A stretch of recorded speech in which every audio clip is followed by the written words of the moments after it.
अजितदादांच्या विमान अपघातानंतर व्हीएसआर कंपनीवर डीजीसीए कडून आता पहिली कारवाई करण्यात आली आहे। लेअर जेट 4045 मॉडेलच्या 4 विमानांच्या उड्डाणावर आता बंदी घालण्यात आली आहे। VT-VRA, VT-VRS, VT-VRV, VT-TRI विमानाच्या उड्डाणांवर आता बंदी घालण्यात आली आहे। ऑडिटमध्ये विमानांच्या देखभालीमध्ये चुका आणि कमतरता असल्याचं डीजीसीए कडून सांगण्यात आलंय। हवाई सुरक्षा नियमांचं पालन होत नाही, कारणे दाखवा नोटीस आता व्हीएसआर कंपनीला बजावण्यात आली आहे।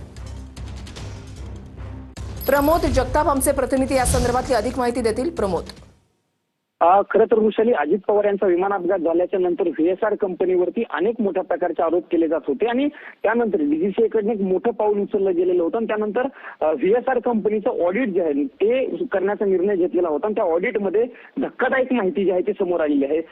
लेअर जेटची जी विमानं आहेत त्यातील 40-45 जे क्रमांकाचे विमान आहे त्याच्यामध्ये अनेक त्रुटी आढळल्याची समोर आलेली आहे। त्यामुळे आता एअर जेटच्या 4 विमानांची उड्डाणं जी आहे ती थांबवण्याचा निर्णय घेतला गेलेला आहे। त्यामध्ये प्रामुख्याने जर सांगायचं झालं तर VT-VRA, VT-VRS, VT-VRV आणि VT-TRI या विमानांची उड्डाणं जी आहेत ती तात्काळ पद्धतीने थांबवण्याचे निर्देश जे आहेत ते डीजीसीएने दिलेले आहेत। डीजीसीएने असं म्हटलेलं आहे की ऑडिट टीमने जी सगळ्या गोष्टींची चौकशी केली त्या प्रक्रियेमध्ये नॉन कम्प्लायन्स आढळल्याचं स्पष्टपणे समोर आलेलं आहे आणि म्हणूनच आम्ही अशा पद्धतीचं कारवाई करत आहोत।